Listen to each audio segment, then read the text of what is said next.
Halo, perkenalkan nama saya Taruna Perdana, saya adalah salah satu trainer di Naratika Debate Club.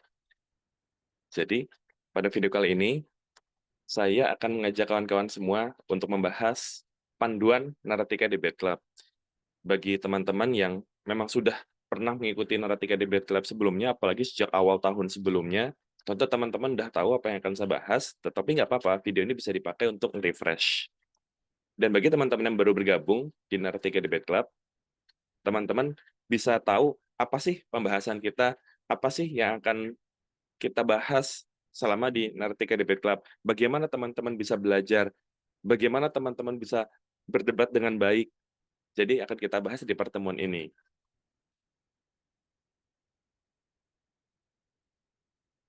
Jadi kawan-kawan, dari namanya aja Naratika Debate Club. Teman-teman begitu hadir akan menjadi salah satu panelis debat yang akan beradu di salah satu kubu. Jadi akan ada dua kubu yang kemudian akan berdebat dan teman-teman akan jadi salah satu panelisnya.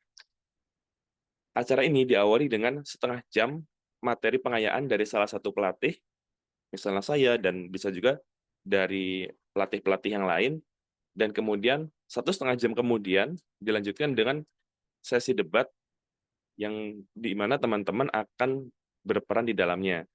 Teman-teman akan milih kubu, dan kemudian teman-teman akan berdebat, dan kemudian nanti di ujungnya akan ditentukan kubu mana nih yang menang.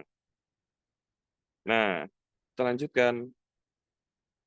Kenapa sih metodenya harus debat? Karena saya yakin ada beberapa di antara teman-teman yang kalau misalnya mau belajar public speaking, tujuan belajar public speaking-nya nggak ingin untuk menang lomba debat kan. Banyak yang ingin belajar untuk presentasi di hadapan klien. Ada juga yang berlatih untuk menghadapi presentasi dadakan pada saat diminta atasan mewakili. Ada juga yang ingin bisa tampil mendadak. Ada juga yang ingin bisa tampil depan atasan. Macam-macam, beragam. Tapi semuanya punya satu kesamaan, yaitu kalau berlatihnya hanya sebentar dan sekali-sekali, ataupun panjang tetapi hanya di satu waktu, biasanya ada kelemahannya, yaitu skill apapun tidak bisa dibentuk dengan mendalam, ditingkatkan dengan maksimal, dengan jauh dalam satu pertemuan saja. Karena apa? Otak perlu waktu untuk belajar dan memproses. Jadi, dibuatlah oleh kami, kawan-kawan belajar public speaking di sebuah latihan berlangganan. Jadi sekali teman-teman membayar biayanya, teman-teman diarahkan untuk bisa bertahan selama minimal 3 bulan. Dan selama 3 bulan ini nggak cuma satu, dua, atau 3 kali berlatih, tetapi tiap pekan. Berarti harus ada 12 pertemuan yang bisa teman-teman ikuti. Nah, kelebihannya adalah adanya konsistensi. Banyak orang ingin bisa lari misalnya, ada yang ingin lari maraton. Nggak mungkin nggak ada persiapan apa-apa, kemudian tahu-tahu lari maraton 42 kilometer. Pasti ada lari-lari jarak pendek yang dilakukan sebelumnya, dan dilakukannya bertahap, dan dilakukannya nggak dalam satu waktu yang singkat. Misalnya teman-teman ingin bisa, mmm, masak, apa ya, memanggang sebuah resep, katakanlah pizza. Nggak mungkin teman-teman begitu kumpulkan peralatannya, kumpulkan bahan-bahannya, kemudian nyoba resepnya, semuanya langsung berhasil dengan lancar. Biasanya ada tahap trial dan error, biasanya ada tahap di mana teman-teman, "Wah, ini ada yang salah nih, ada yang harus diperbaiki. Apa yang perlu diperbaiki ya? Oh, ternyata cara pakai alatnya seperti ini. Oh, bahan-bahannya ternyata harusnya diotak-atik seperti ini. Oh, saya ternyata waktu mencampurkan ragi, raginya harusnya dibiarkan dulu sekian menit. Oh, ternyata suhu ruangan saya ternyata kurang standar, harusnya saya cari ruangan yang lebih panas," dan seterusnya. Jadi ada beberapa kali coba, baru kemudian teman-teman akan merasakan peningkatan. Jadi, kami ngajak kawan-kawan semua untuk mengalami tahap demi tahap. Jadi kalau kawan-kawan belajar public speaking kita ibaratkan dengan naik tangga dan kawan-kawan ingin sampai di lantai 10, sangat mustahil kalau teman-teman disuruh lompat, 1 kali lompat, atau 2 kali lompat, langsung sampai ke lantai 10. Teman-teman ingin bisa tampil dengan lancar, dengan terencana, dengan pemilihan kata-kata yang sangat baik, Dan startnya adalah teman-teman masih takut-takut, malu-malu, grogi, nggak punya pengalaman, dari nol nih. Ingin bisa ke level tersebut, teman-teman nggak mungkin dipaksa lompat. Walaupun 2 hari full berlatih, praktiknya banyak. Enggak, kenapa? Kalau pelatihannya dilakukan dalam hitungan beberapa hari, bukan bertahap ya, dilakukan beberapa hari berurutan, teman-teman akan dapat ilmu yang banyak, praktek yang banyak, tetapi untuk menjaganya teman-teman tetap butuh konsistensi ini. Kenapa? Begitu dijajal ilmu yang banyak, teman-teman akan otaknya akan merasa, wah ini banyak banget nih, mana yang penting, mana yang enggak. Otak itu akan nyaring. Otak kita akan memilih mana yang akan direkam, mana yang akan dipertahankan, dan mana yang akan dihapus. Karena otak punya keterbatasan untuk menerima informasi atau menerima keterampilan baru. Ada batasnya. Maka, tiap pekan, kami ajak kawan-kawan untuk berlatih. Nah, karena berlatihnya itu sedikit-sedikit, jadi porsinya tepat. Anggap aja teman-teman suka apa ya, pizza lagi deh. Kemudian bertemu dengan saya, ayo deh, mumpung kita bisa ketemu, saya traktir ke sebuah restoran. Nah, teman-teman langsung, udah, kan suka banget, saya tahu kamu suka pizza, saya traktir nih. Nah, teman-teman saya traktir pizza. Datang sebuah pizza personal. Silakan dimakan. Pas teman-teman udah hampir habis, saya udah pesan lagi yang baru. Datang pizza kedua, udah habisin. Aduh, yang pertama tuh enak banget, tapi yang kedua kok rasanya beda ya? Kenikmatannya tidak sama seperti yang pertama. Oke lah, masih enak tapi masih bisa dipaksakan. Personal pan pizzanya yang kedua udah hampir habis, saya datangkan lagi yang ketiga. Kenikmatannya biasanya udah nggak ada. Kenapa? Karena teman-teman udah kenyang, tubuh langsung tahu kebanyakan nih, tolong kurangi, tolong stop. Saya nggak bisa mencerna lebih banyak. Kalau dipaksakan bisa jadi teman-teman akan gimana? Mual. Kalau yang ketiga udah hampir habis, saya datangkan yang keempat, bisa jadi langsung muntah. Itulah yang terjadi kalau kita dalam satu waktu, dalam satu rentetan belajar ilmu dalam jumlah sangat banyak, otak akhirnya harus menyaring mana yang akan diterima, mana yang akan dikeluarkan. Tapi kalau kita belajar dengan porsi tepat, belajar tidak terlalu banyak, dalam durasi yang terbatas, ada jeda, otak akan merekam. Belajar lagi, dengan durasi terbatas, oh ada praktek nih, otak akan merekam prakteknya. Banyak nggak? Memang nggak terlalu banyak, tapi jumlahnya pas, direkam. Ulang-ulang itu terjadi selama 3 bulan, maka teman-teman akan mengalami perubahan yang signifikan. Karena otak bisa bertahap untuk menyerapnya. Maka kalau teman-teman dengan analogi pizza tadi dikasih langsung 4 loyang, maka teman-teman gimana? Akan muntah. Tapi kalau saya ajak tiap pekan ketemu makan, nggak usah lama-lama tiap pekan, tiap hari deh ketemu sama saya traktir. Muatnya berapa? Ternyata muatnya 3 loyang personal, personal pan. Setiap hari 3 aja. Ya udah dalam waktu 12 hari, 12 pertemuan dengan saya jamin teman-teman pasti gendut. Tubuhnya bisa menyerap. Maka memang porsi yang tepat ini penting. Dengan melakukan ini, nggak masalah singkat. Yang penting teman-teman terlibat dan konsisten, efeknya apa? Otak teman-teman punya waktu untuk mengingatnya. Jadi ilmunya ini semua diserap. Enak kan? Pertanyaan berikutnya untuk bagian ini adalah banyak yang bertanya nih, kenapa harus debat? Kenapa metode ini yang dipilih? Saya kan belum tentu ingin jadi jago debat. Di kantor saya tuh nggak ada lomba debat. Di sekolah saya nggak ada lomba debat. Di lingkungan saya, di RT RW, nggak ada lomba debat. Kenapa kami pilih debat? Karena dengan berdebat, teman-teman punya kesempatan tampil yang jauh lebih banyak. Katakanlah ada 8 peserta. Masing-masing dapat kesempatan untuk presentasi selama 10 menit.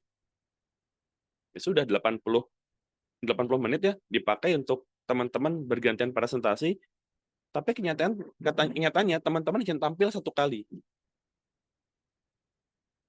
kali, dan kemudian begitu teman-teman nunggu peserta lain tampil, 7 kesempatan lainnya teman-teman menyimak dan belum tentu konsentrasi.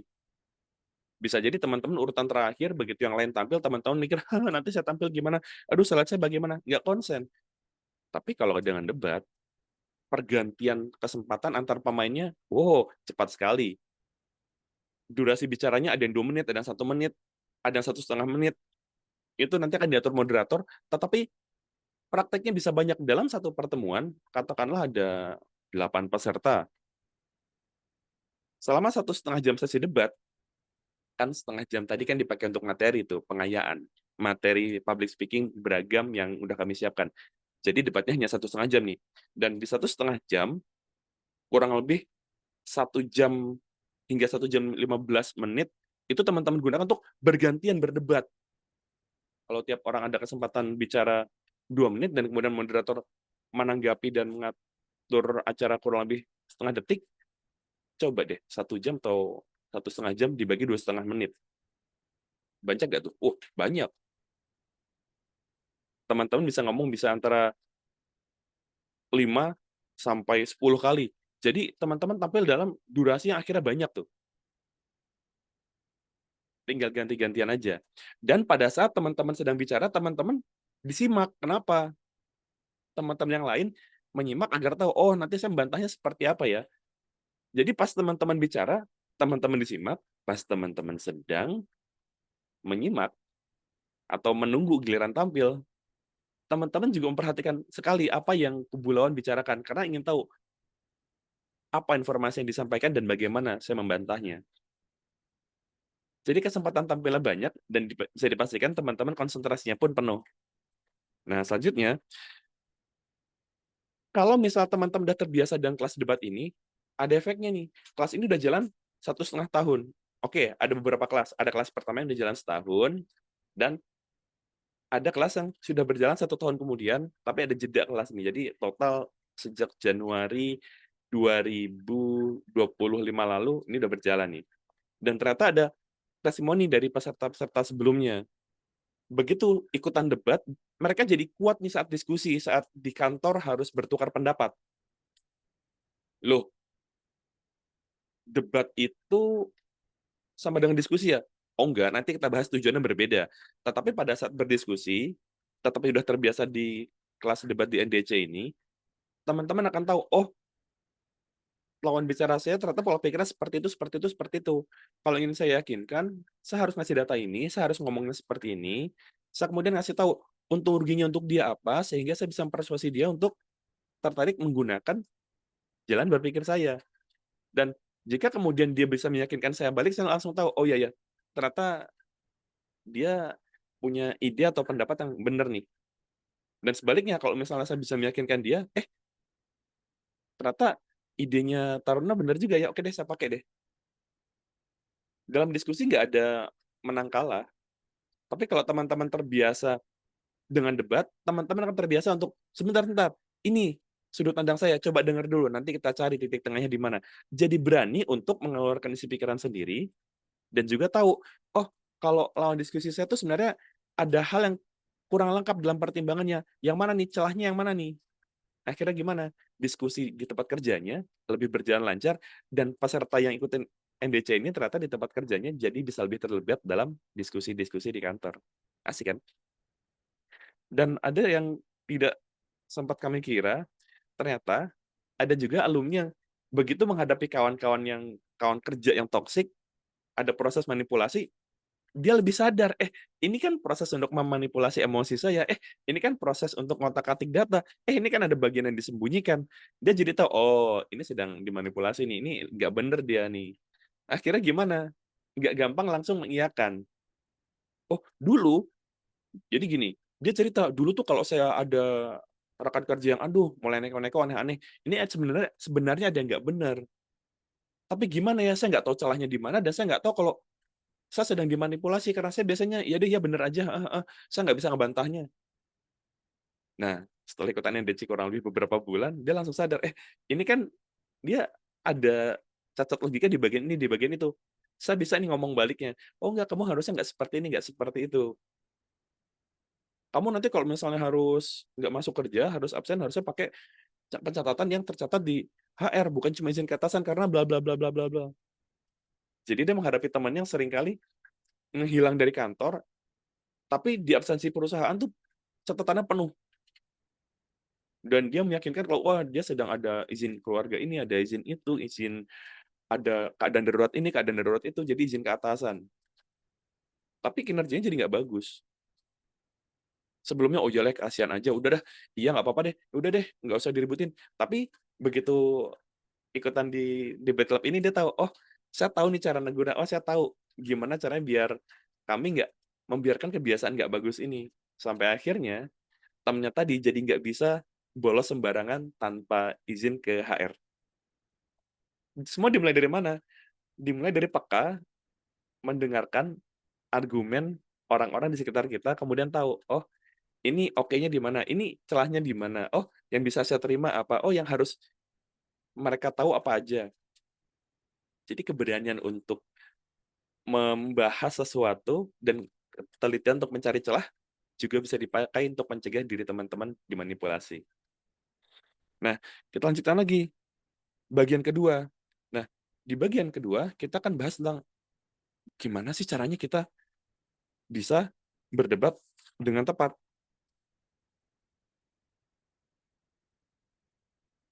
Kalau nggak tepat, kita akan di mana-mana menjadi tukang debat. Kenapa?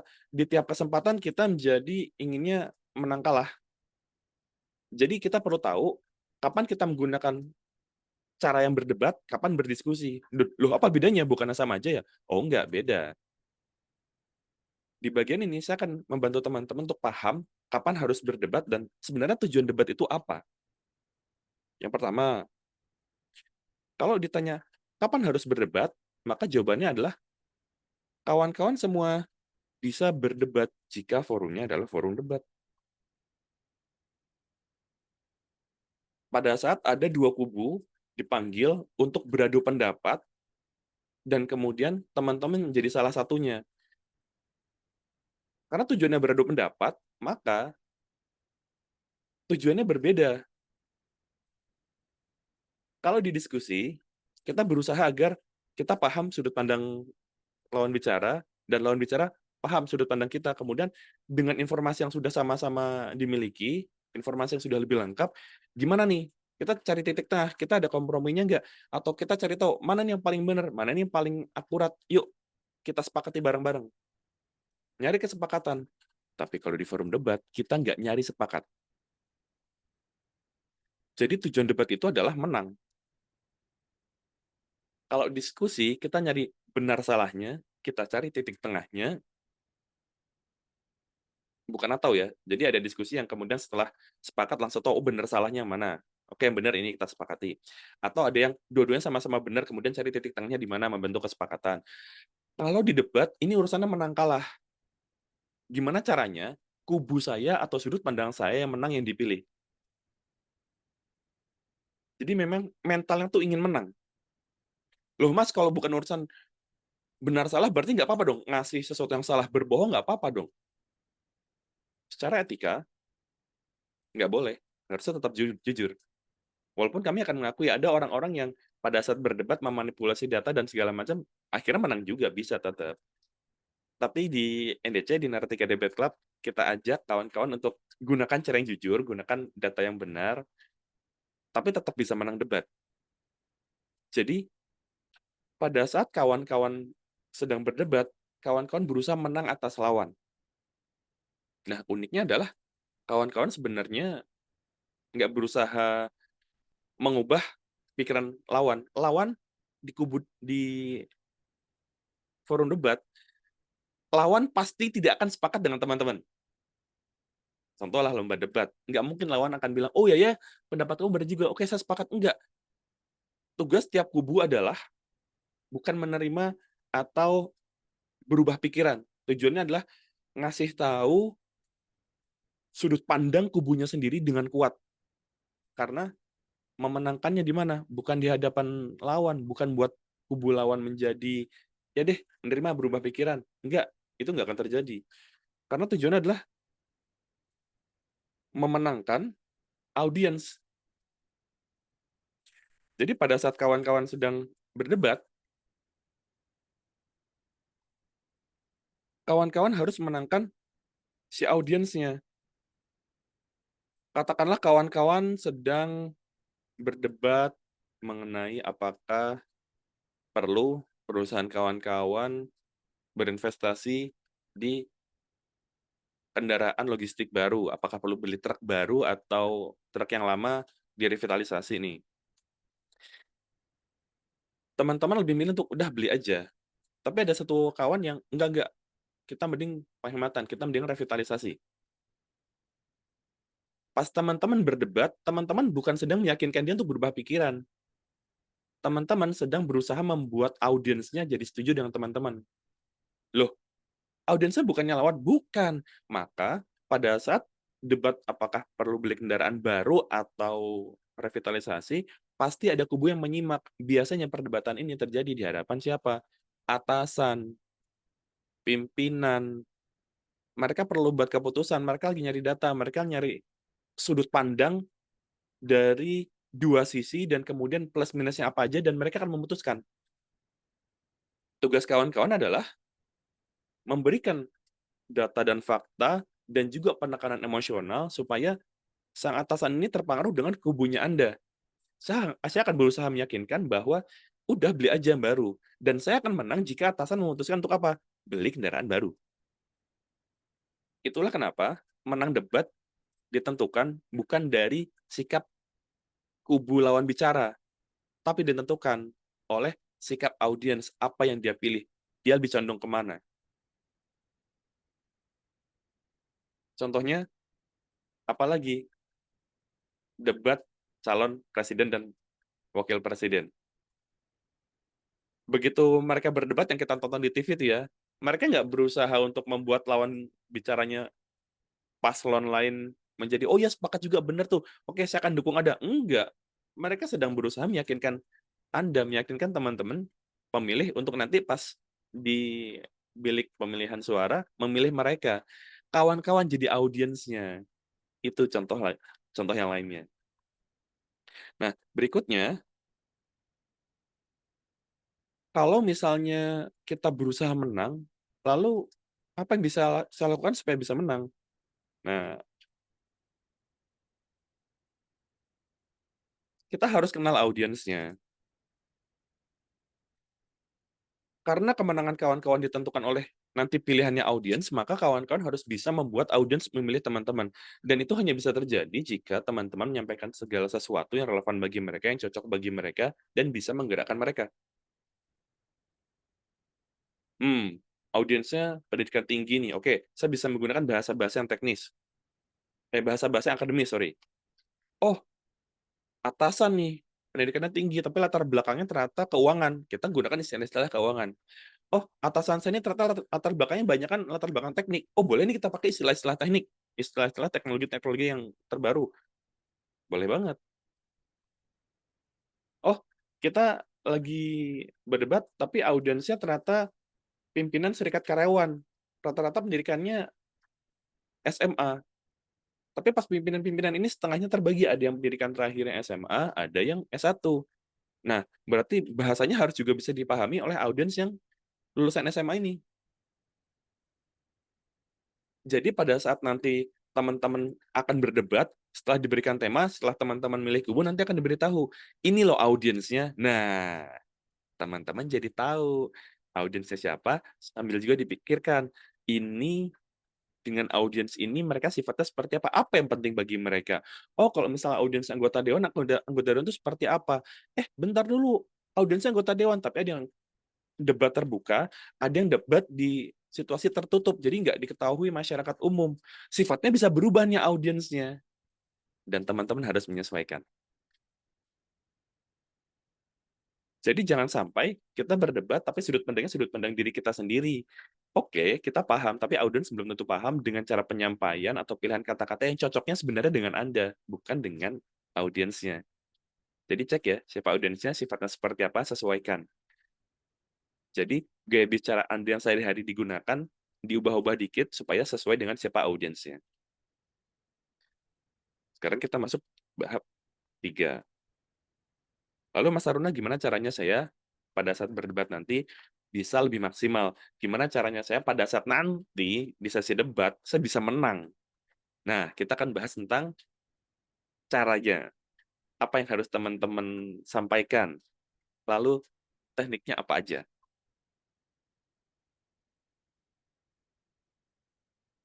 Untuk berdebat, yang pertama kita perlu biasakan adalah simak lawan bicara. Kenapa? Karena pada saat lawan bicara sedang menyampaikan bantahannya, sedang dapat kesempatan bicaranya, kita jadi tahu kalau kita amati nih, oh, ini nih titik lemahnya, ini celahnya. Saya akan pakai, nah, saya buka lebar tuh, sehingga titik itu nggak bisa dijadikan bahan pembelaan lagi. Jadi memang teman-teman nggak cuma dilatih untuk bicara, tapi teman-teman juga dilatih untuk menyimak dengan baik dan memahami dengan cepat. Dan pada saat memahami, teman-teman langsung tahu, ini nih titik yang akan saya gunakan untuk menyerang balik nih. Kemudian setelah teman-teman tahu celahnya, teman-teman akan meng-counter, memberikan counter argumennya.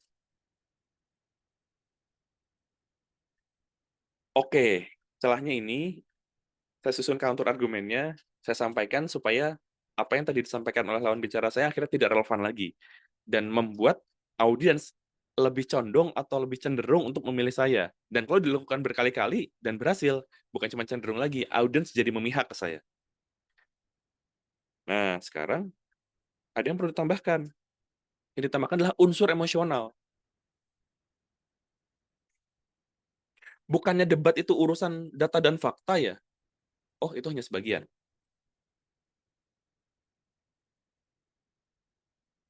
Itu hanya sebagiannya. Kawan-kawan perlu sadari, audiensnya manusia. Manusia itu, ada yang bilang makhluk logis. Lebih lengkapnya ada yang bilang, laki-laki itu makhluk yang logis, perempuan itu makhluk emosional. Enggak. Semuanya manusia ternyata, utamanya adalah makhluk emosional, tapi punya logika. Contoh misalnya, kalau misalnya perempuan itu lebih, rata-rata ya perempuan lebih nyaman, lebih suka di lingkungan yang orang-orangnya care atau perhatian satu sama lain. Maka pada saat ingin menyentuh sisi emosionalnya, kita tunjukkan kalau kita tuh peduli dengan mereka, kita ingin kebaikan mereka, kita tahu detail-detail mereka. Mereka sadar kalau mereka ngomong, kita tuh nyimak, itu kurang lebih care seperti itu. Rata-rata perempuan lebih suka pendekatan seperti itu. Kalau laki-laki biasanya pendekatannya, mayoritasnya lebih suka di pendekatan respect sama pendekatan pengakuan. Makanya biasanya kalau di kantor-kantor, teman-teman biasanya pada bilang, bos apa kabar? Nah, ketemu klien bilangnya bos. Kenapa? Di situ ada unsur pengakuan. Walaupun, aduh, saya belum jadi bos sih, cuma begitu dipanggil bos sama perusahaan rekanan, kok rasanya enak ya? Kenyataannya seperti itu. Keputusan-keputusan yang kita buat itu berdasarkan emosionalnya otak kita. Tapi ada logika yang kemudian menjadi bahan pertimbangan atau bahan pembenaran. Maka kita perlu perhatikan sisi emosionalnya. Dan sisi emosional yang bisa kita lakukan antara lain adalah satu, story. Begitu teman-teman punya argumen, teman-teman sampaikan, dan kemudian teman-teman mau membuat argumen ini menjadi menang di mata audiens, maka berikan contoh story-nya, contoh kejadiannya, pengalaman teman-teman, pengalaman orang yang teman-teman kenal, atau ada kejadian yang teman-teman tahu, dan kemudian kasih tahu sumbernya dari mana. Karena apa? Otak manusia itu ternyata lebih mudah menyerap cerita.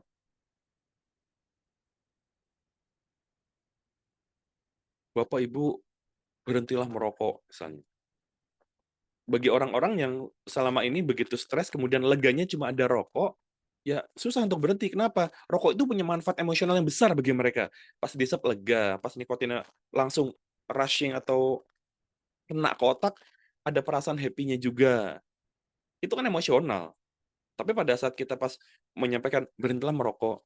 Jadi, saya 2 tahun lalu baru aja beres operasi paru-paru. Waktu itu kejadiannya gini, nah ada ceritanya, kenapa teman-teman menyarankan untuk berhenti merokok.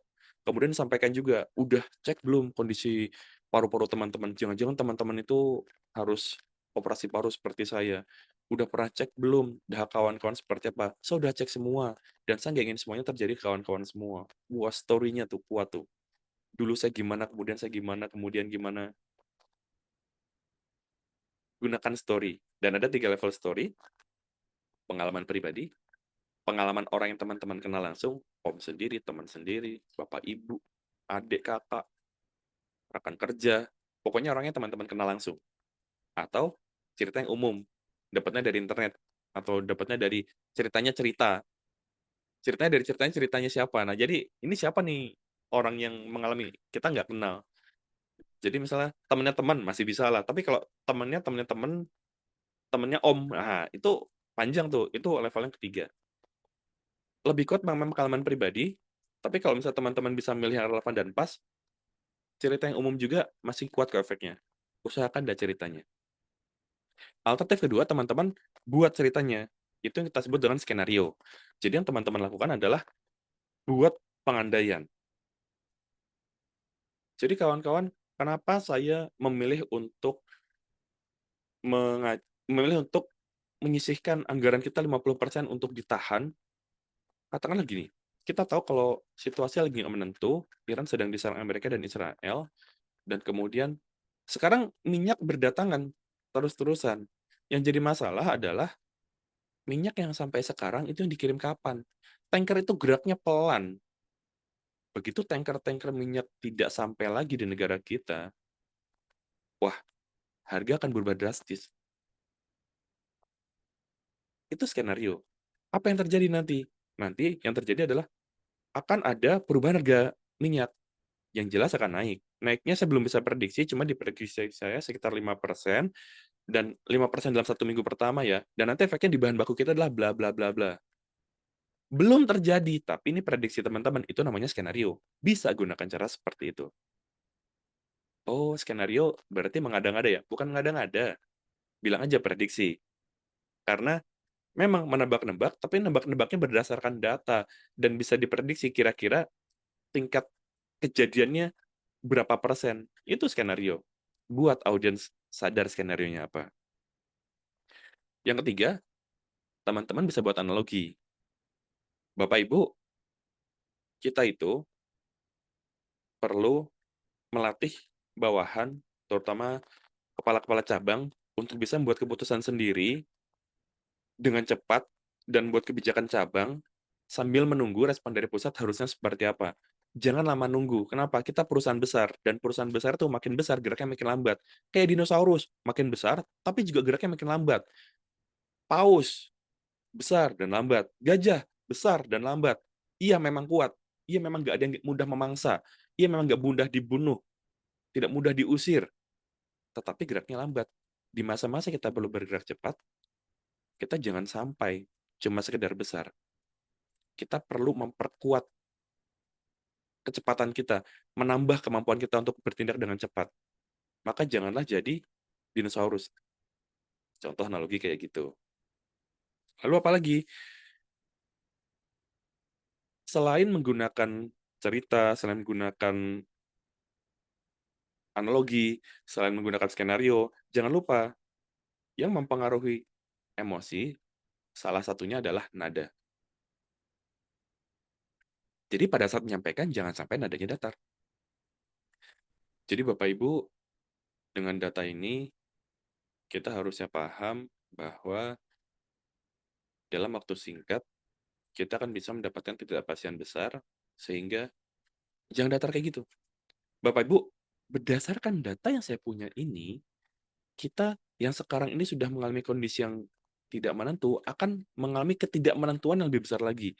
Setidaknya, data ini membantu Bapak Ibu memprediksi dengan lebih kuat. Dan prediksi kami dari tim produksi adalah bla bla bla bla. Nah, ada nadanya. Malah lengkapi aja. Nggak cuma nada kok. Jadi nggak cuma kita mainkan irama pas kita berbicara, kita juga gunakan jeda. Sejak awal video tadi, begitu saya sedang mempersiapkan kalimat baru atau masuk ke subtopik atau bahkan poin berikutnya, saya diam. Itulah jeda. Jeda itu walaupun diam, membantu pendengar untuk menyimak, memproses, dan memahami apa yang baru saja kita sampaikan. Dan dengan jeda yang tepat, efeknya bisa dramatis. Jadi gunakan jeda. Di beberapa kelas debat, karena audiensnya ini umum, tidak formal di kantor, ada juga dengan lagu. Waktu itu ceritanya, waduh, ini pariwisata kita bagusnya bagaimana nih? Pariwisata Bali. Bali kondisinya gini gini gini, apakah kita promosi terus atau enggak? Nah, salah satu kubu menggunakan lagu. Kawan-kawan ingat gak lagu ini? Denpasar Moon. Nah. Lupa saya. Pokoknya yang nyanyi tuh udah sempat nyari liriknya.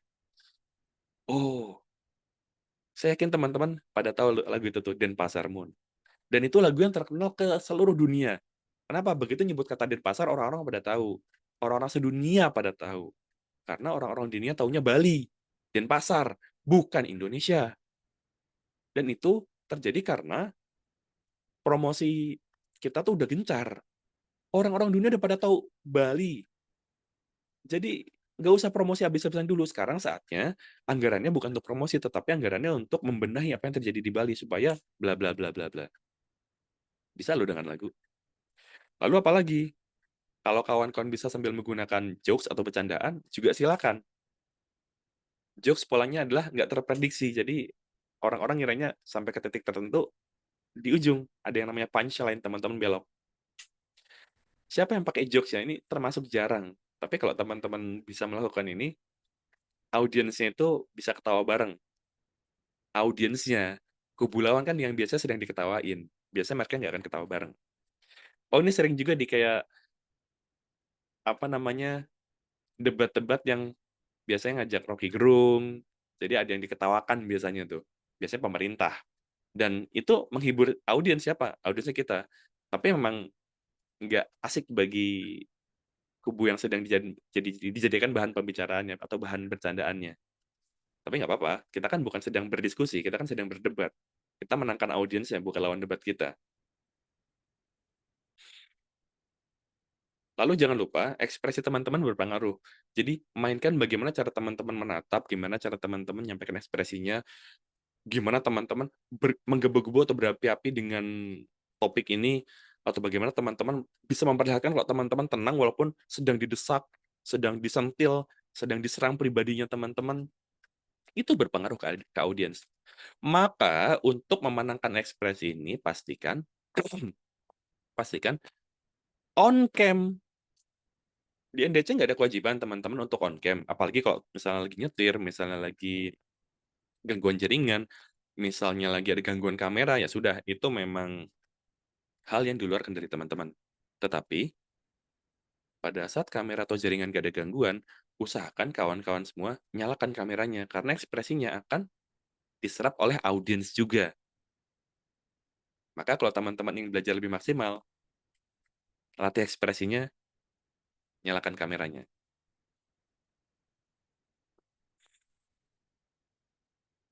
Mas, gerakan ngaruhnya gimana? Kalau dari tadi saya menjelaskan sesuatu dan tangan saya tidak bergerak dan tidak memberikan sinyal, tidak memberikan isyarat, kesannya apa? Kesannya monoton, kesannya nggak dinamis, nggak menarik jadinya. Loh, emang menarik dan nggak menarik perlu? Perlu, karena kan unsur emosional. Kalau kita bisa membentuk diri kita sebagai panelis debat yang lebih menarik untuk disimak, lebih mudah untuk dipahami dengan gerakan-gerakan tangan, dengan gerakan badan, dengan gestur, dengan postur, maka audiens akan lebih condong kepada teman-teman. Ini emosional, gunakan gerakan. Nah, sekarang baru kita bahas teknik.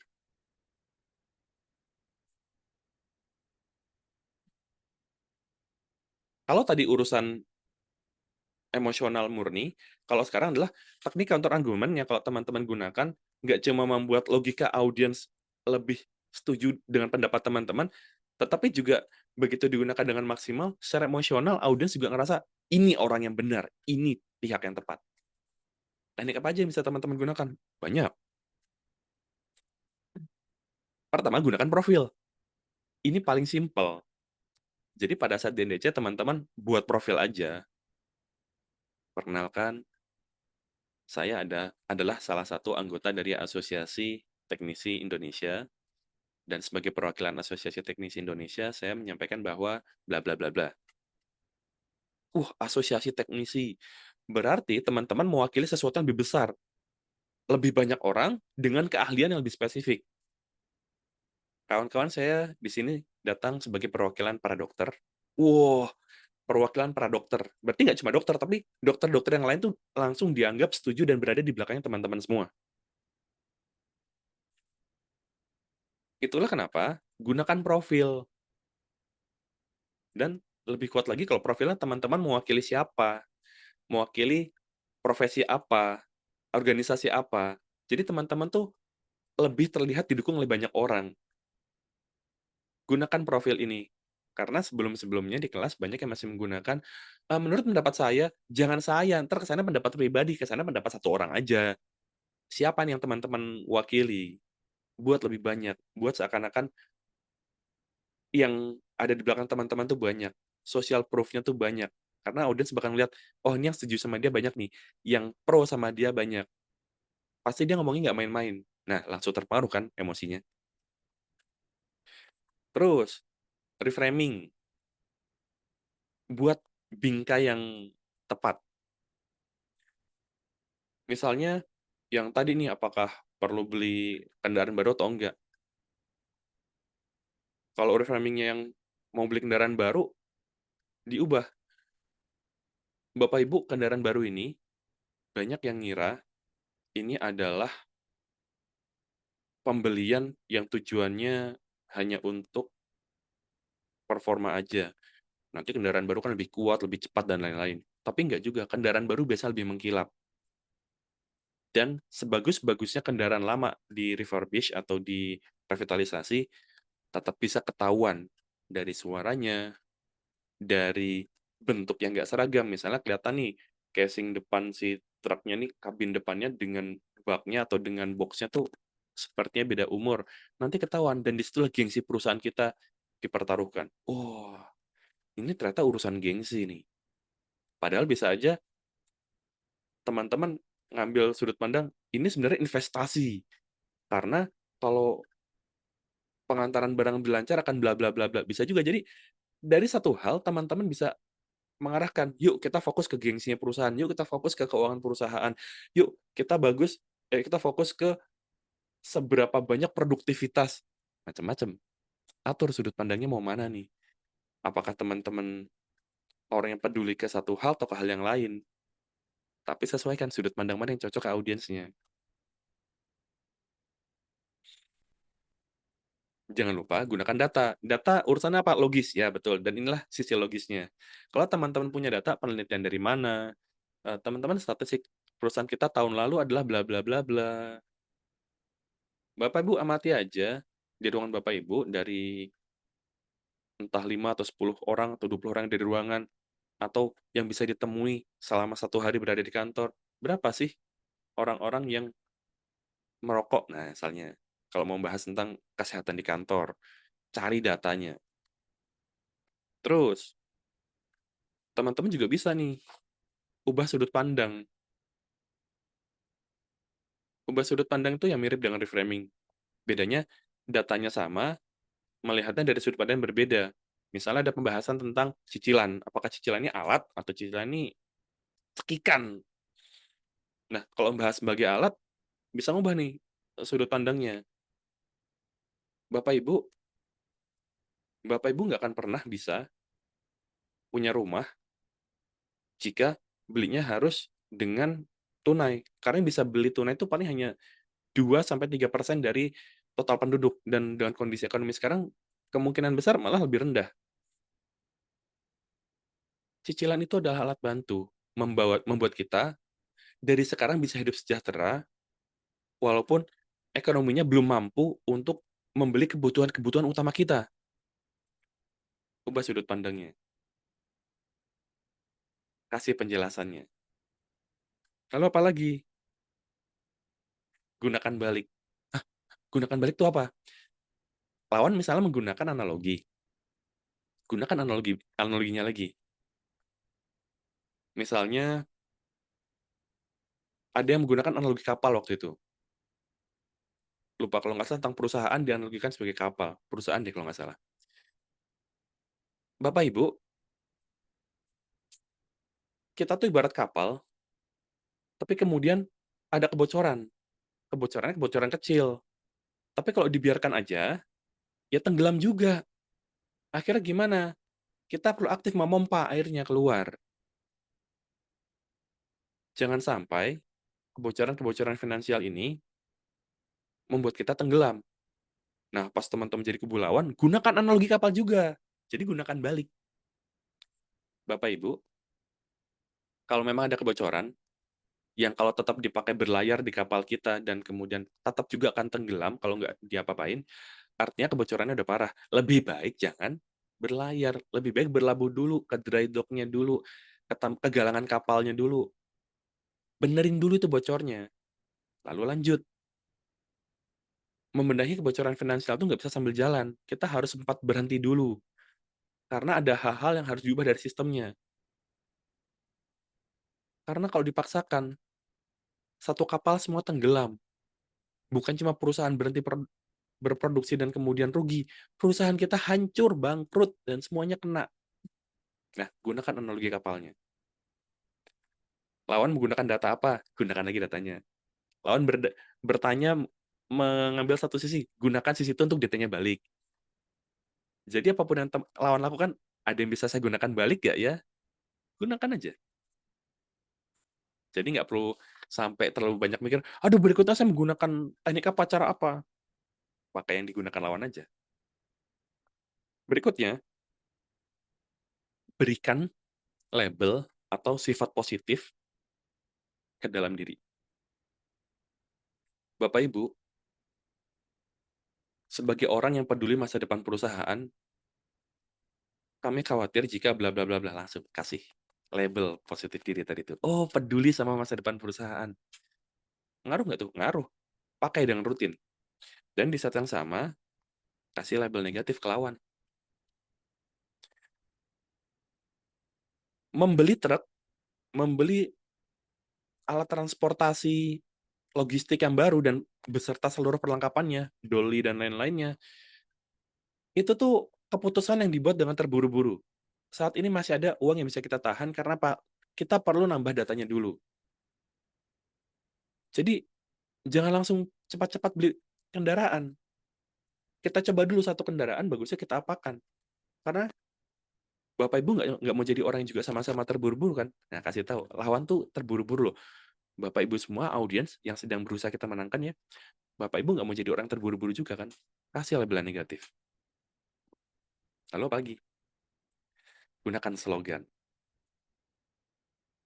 Waktu itu bahasannya pendidikan. Kalau nggak salah ada salah satu peserta, Mas Firman, bilang, eh, menjadi bijak sebijak-bijaknya orang tua. Kalau nggak salah gitu deh. Tapi ya kalau nggak salah kurang lebih kayak gitu. Jadi intinya apa? Intinya adalah kita cari kata-kata yang efeknya seperti slogan, rapi dan kuat. Bapak-bapak, ibu-ibu, masyarakat yang masyarakat yang selamat di situasi tidak menentu adalah masyarakat yang bersatu. Itu slogan. Nanti digunakan lagi di akhir, pas penutupan misalnya. Maka, Bapak Ibu, marilah kita selamat bersama-sama dengan membentuk semua diri kita menjadi sebuah satu kesatuan. Wah, slogan lagi. Jadi kalau teman-teman pas lagi nyimak lawan kemudian bisa bikin kata-katanya itu, catat tulis kata-katanya, oh ini bagusnya ini kata-kata ini. Kemudian gunakan pada saat sedang menyampaikan counter argumennya. Apalagi, tanya. Tanyanya apa? Tanyanya ragukan. Tadi pihak seberang menyatakan kalau kita bisa punya transportasi umum yang lebih baik, maka kemacetan akan berkurang. Tahu dari mana kalau transportasinya udah membaik, orang-orang bakal pakai? Nah, tanya ini aja. Apalagi mau ditambah dengan apa namanya data baru atau sudut pandang yang berbeda. Memangnya kawan-kawan nggak ngelihat orang-orang yang dalam kondisi ekonomi yang sudah membaik, menengah sampai ke atas, rata-rata nggak mau naik kendaraan umum karena apa? Takut dikira orang susah. Padahal transportasi umumnya udah bagus. Kita cek aja di Jakarta.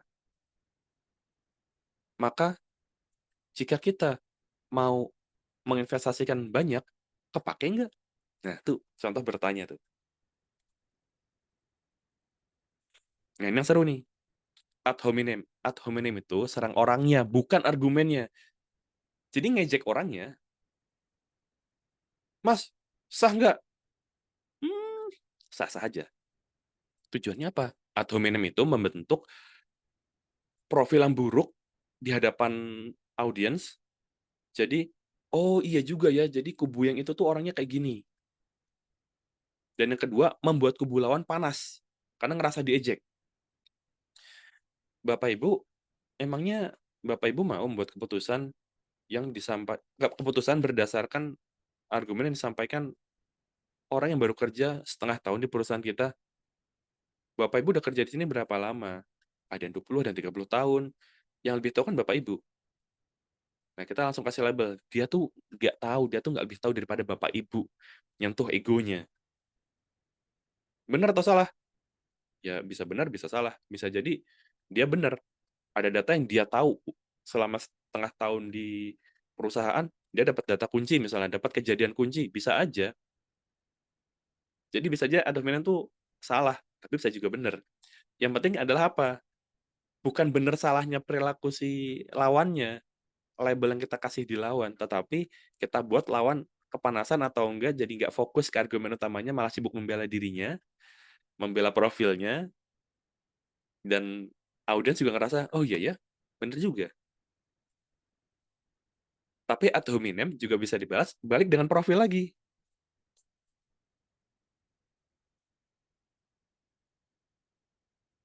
Waktu itu pernah dibahas nih, Bapak Ibu, kubu seberang saya itu orang yang nggak pernah berada di ini, dunia industri. Nah, dilawan balik lah dengan kayak gini. Bapak Ibu, betul saya nggak pernah di dunia industri. Cuma profesi saya mengharuskan saya untuk ketemu orang-orang dari berbagai macam industri. Makanya dari tadi saya sebutkan kan contoh-contoh orang-orang yang berada di industri dan contoh-contohnya familiar dengan Bapak Ibu kan. Atau minimalnya dibalas dengan profil. Nah, asik tuh. Teknik lawan teknik. Dan kalau teman-teman kena ad hominem, rasanya tuh panas. Tapi kalau teman-teman bisa kelihatan nggak terpengaruh, nggak kebakar, enak tuh. Oh, kok dia bisa tetap tenang ya? Loh mas, tapi kalau di awal-awal saya berapi-api gimana? Ya nggak apa-apa. Tetap berapi-api, tapi tetap nggak kepancing untuk malah jadi ejek-ejekan.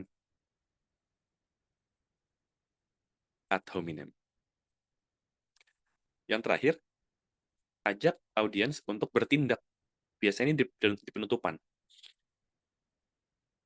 Ada urgensi. Dan biasanya terdiri dari 3 hal ini. Bapak Ibu, anggaran kita terbatas dan keputusan perlu dibuat dalam waktu kurang dari 2 hari. Sebelum bahan baku yang kita inginkan diambil sama kompetitor, dan sebelum pasar yang kita target juga diambil, disentuh, atau bahkan direbut oleh kompetitor, kita buat keputusan segera. Dan keputusan terbaiknya dari data yang kami punya adalah cepat-cepat outbid atau berikan penawaran harga pembelian lebih tinggi 5% di atas harga pasar. Terima kasih. Kasih tahu urgensinya apa, apa yang mendesaknya nih. Biasanya dari waktu, uang, atau urusannya keterbatasan kelangkaan barangnya. Kalau teman-teman bisa melakukan ini, wah, terpengaruh nih si audiensnya supaya buru-buru bikin keputusan dan memilih kubunya teman-teman. Dan itulah yang bisa teman-teman lakukan untuk mempengaruhi audiens untuk bisa berdebat dengan baik. Di mana? Di Naratika Debate Club, karena walaupun tadi tekniknya sangat banyak, dan teman-teman juga nontonnya di video ini hampir sejam, tapi tenang aja, teman-teman begitu mendaftar dengan paket yang baru kan 3 bulan nih. Masih ada 3 bulan untuk berlatih kok. Ada 12 pertemuan tempat teman-teman bisa berlatih, mencicil, oh saya ternyata bagus di sini, pertahankan, besok dicoba lagi. Oh di titik ini ternyata saya kurang kuat nih, dapat feedback dari audiensnya, dari jurinya. Oh minggu depan berarti saya perbaiki ini ah. teman-teman sekarang punya banyak koleksi, cara, dan hal yang bisa teman-teman eksplorasi, dicoba, di apa namanya ya, diaplikasikan, dan teman-teman akan juga mengetahui bahwa berdebat itu di awalnya emang deg-degan, tapi begitu teman-teman udah ngerti pola-polanya, teman-teman bisa menganggap ini jadi sebuah permainan yang seru. Kenapa? Ya kan ada menang kalahnya. Dan enaknya adalah di luar forum debat pun, cara-cara tadi bisa membuat teman-teman tahu, oh, supaya diskusinya berjalan lebih lanjut, saya tahu nih sisi mana yang belum dipahami oleh lawan bicara saya. Bedanya apa? Bedanya kalau di luar forum debat, misalnya di forum diskusi, penyampaiannya biasa lebih formal, lebih sopan, nggak pakai ad hominem biasanya ya. Jadi ya harusnya teman-teman tahu gimana caranya menyampaikannya dalam bentuk diskusi dan lebih lembut di luar forum debat. Tapi kalau di forum debat ini, di NJC, nah, teman-teman bebas untuk membuat suasana jadi panas, seru, terbakar, kemudian ujungnya apa? Menang. Karena debat bukan urusan benar salah. Debat adalah urusan gimana dua sisi yang sama-sama benar, satu yang muncul sebagai pemenang. Pastikan teman-teman jadi pemenang. Terima kasih. Sampai ketemu di NDC terdekat.